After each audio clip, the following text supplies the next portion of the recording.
comeback. How has your comeback been so far? Ako po yung pinaka-memorable lahat po ng fansign event kasi alam ko na yung iba malayo dito.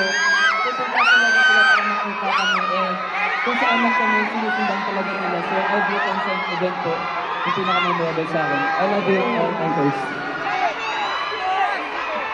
For me po, it's great po and amazing kasi nagustuhan ko ng mga artists yung bagong song namin na Lucky kaya sobrang happy kami na nagustuhan nila yung kanta namin and hope na sana ngayong araw lucky kayo dahil nandito kami and kami Horizon we are lucky to have you artists. Thank you so much.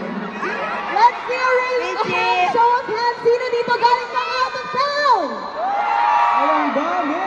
There you have it. Alright, and now let me get to Racer. So Racer, kamusta ka naman today? Okay na okay. Grabe. Super lakas ng energy ko at